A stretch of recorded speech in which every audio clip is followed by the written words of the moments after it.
ಸರ್ಕಾರ ಸರ್ಕಾರಿ ಯೋಜನೆಗಳನ್ನು ಜಾರಿಗೆ ತಂದು ಪೋಸ್ಟ್ ಕೊಡುತ್ತೆ. ನಾವು ಇಂಥ ಯೋಜನೆ ತಂದ್ವಿ ಅಂತ ಹೇಳಿ ತಮ್ಮ ರೆಸ್ಯೂಮ್ನಲ್ಲಿ ಹಾಕೊಳ್ಳೋ ಕೆಲಸವನ್ನು ಸರ್ಕಾರದಲ್ಲಿರುವಂತಹ ಪ್ರತಿ ಸಚಿವರು, ಪ್ರತಿ ಅಧಿಕಾರಿಗಳು ಕೂಡ ಮಾಡ್ತಾರೆ. ಬಟ್ ಆ ಯೋಜನೆಗಳು ಎಫೆಕ್ಟಿವ್ ಆಗಿ ಇಂಪ್ಲಿಮೆಂಟ್ ಆಗ್ತಾ ಇದೆಯಾ ಅಂತ ಕೇಳಿದ್ರೆ ಚಿಕ್ಕ ಚಿಕ್ಕ ಯೋಜನೆಗಳಲ್ಲಿ ಕೂಡ ಲೋಪ ಆಗಿರೋದು ಕಾಣಿಸ್ತಾ ಇದೆ.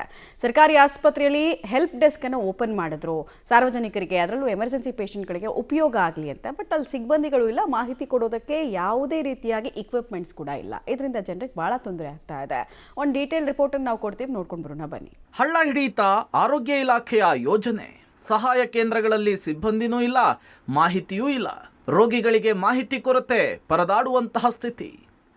ದೊಡ್ಡ ದೊಡ್ಡ ಸರ್ಕಾರಿ ಆಸ್ಪತ್ರೆಗಳಿಗೆ ರಾಜ್ಯದ ಹಳ್ಳಿಗಳಿಂದ ಜನ ಚಿಕಿತ್ಸೆಗಂತ ಬರ್ತಾರೆ. ಅಂಥವರು ಎಮರ್ಜೆನ್ಸಿ ವಾರ್ಡ್ ಎಲ್ಲಿದೆ, OPD ಕಾರ್ಡ್ ಎಲ್ಲಿ ಸಿಗುತ್ತೆ ಅನ್ನುವಂತಹ ಸಮಸ್ಯೆಗಳನ್ನು ಫೇಸ್ ಮಾಡ್ತಿರ್ತಾರೆ. ಅಂಥವರಿಗೆ ಅನುಕೂಲ ಆಗಲಿ ಅಂಥೇಳಿ ಆರೋಗ್ಯ ಇಲಾಖೆ ಆಸ್ಪತ್ರೆಗಳಲ್ಲಿ ಸಹಾಯ ಕೇಂದ್ರವನ್ನು ಓಪನ್ ಮಾಡಿದೆ.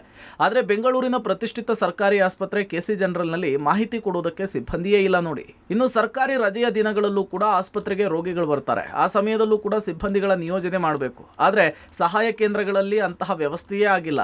ಮಾಹಿತಿ ಕೊಡಲಿಕ್ಕೆ ಯಾರೂ ಇಲ್ಲ ಅಂಥೇಳಿ ರೋಗಿಗಳು ಆರೋಪಿಸ್ತಿದ್ದಾರೆ. ಸರ್ಕಾರಿ ಆಸ್ಪತ್ರೆಗಳಲ್ಲಿ ಹೆಲ್ಪ್ ಡೆಸ್ಕ್ ಅನ್ನು ಓಪನ್ ಮಾಡುತ್ತೆ. ಆದರೆ ಹೆಲ್ಪ್ ಡೆಸ್ಕ್ ಓಪನ್ ಆಗಿದ್ರೂ ಕೂಡ ಸಿಬ್ಬಂದಿಗಳು ಯಾರೂ ಇಲ್ಲ. ಮಹತ್ವಾಕಾಂಕ್ಷೆಯ ಯೋಜನೆ ಸಾರ್ವಜನಿಕರಿಗೆ, ಬರುವಂಥ ರೋಗಿಗಳಿಗೆ ತುಂಬ ಅನುಕೂಲ ಆಗಲಿ ಅಂತೇಳಿ ಈ ಒಂದು ಸಹಾಯ ಕೇಂದ್ರವನ್ನು ಓಪನ್ ಮಾಡಿರುವಂಥದ್ದು. ಈ ಸಹಾಯ ಕೇಂದ್ರದಲ್ಲಿ ಒಬ್ಬ ಸಿಬ್ಬಂದಿ ಇರಬೇಕಾಗುತ್ತೆ. ಸಿಬ್ಬಂದಿ ಇದ್ದು ಬರುವಂಥ ರೋಗಿಗಳಿಗೆ ಯಾವ ವಾರ್ಡ್ ಎಲ್ಲಿ ಬರುತ್ತೆ, ಯಾವ ಕಡೆ ಹೋಗಬೇಕು, ICU ವಾರ್ಡಲ್ಲಿ ಅನ್ನೋಂಥ ಮಾಹಿತಿಯನ್ನು ಕೊಡಬೇಕಾಗುತ್ತೆ. ಆದರೆ ಅದನ್ನು ಯಾವುದೇ ರೀತಿಯಂಥ ಮಾಹಿತಿ ಕೊಡಲಿಕ್ಕೆ ಇಲ್ಲಿ ಸಿಬ್ಬಂದಿ ಇಲ್ಲದೇ ಇರುವಂಥದ್ದು ಕಂಡು ಬರ್ತಾ ಇದೆ. ಖಾಲಿ ಆಗಿರುವಂಥದ್ದು. ಬರುವಂಥ ರೋಗಿಗಳಿಗೆ ಅನುಕೂಲ ಆಗಲಿ ಅಂತೇಳಿ ಈ ರೀತಿಯಾದಂಥ ಯೋಜನೆ ಮಾಡಿದ್ರೆ, ಆದರೆ ಯಾರೂ ಕೂಡ ಇಲ್ಲಿ ಇಲ್ಲದೇ ಇರುವಂಥದ್ದು ಕಂಡು ಬರ್ತಾ ಇದೆ. ಇಂತಹ ಪರಿಸ್ಥಿತಿ ಎಲ್ಲ ಆಸ್ಪತ್ರೆಗಳಲ್ಲೂ ಕೂಡ ಕಂಡು ಬರುತ್ತೆ. ಕೂಡಲೇ ಎಚ್ಚೆತ್ತು ಆರೋಗ್ಯ ಇಲಾಖೆ ಈ ಒಂದು ಹೆಲ್ಪ್ ಡೆಸ್ಕ್ಗಳಲ್ಲಿ ಸಿಬ್ಬಂದಿಯನ್ನು ನಿಯೋಜನೆ ಮಾಡುವಂಥದ್ದು ಒಳ್ಳೆಯದು. ಇಲ್ಲದೆ ಹೋದರೆ ಈ ಯೋಜನೆ ಹಳ್ಳ ಹಿಡಿಯೋದರಲ್ಲಿ ಯಾವುದೇ ರೀತಿ ಅನುಮಾನ ಇಲ್ಲ. ಒಟ್ಟಾರೆ ಸರ್ಕಾರಿ ಆಸ್ಪತ್ರೆಗಳಲ್ಲಿ ಸಹಾಯ ಕೇಂದ್ರ ನಿರ್ಮಾಣ ಮಾಡಿದ್ದು ಖಾಲಿ ಆಗಿದೆ.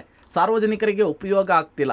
ಈ ಬಗ್ಗೆ ಆರೋಗ್ಯ ಇಲಾಖೆ ಕೂಡಲೇ ಎಚ್ಚೆತ್ತುಕೊಂಡು ಸಿಬ್ಬಂದಿಗಳನ್ನು ನಿಯೋಜನೆ ಮಾಡಿ ತುರ್ತು ರೋಗಿಗಳಿಗೆ ವೇಗವಾಗಿ ಚಿಕಿತ್ಸೆ ಸಿಗುವ ಅವಕಾಶವನ್ನು ಮಾಡಿಕೊಡ್ಬೇಕು ಅಂತ ಹೇಳಿ ಸಾರ್ವಜನಿಕರು ಒತ್ತಾಯಿಸ್ತಿದ್ದಾರೆ. Lokesh Kodagadala, public TV, Bengaluru.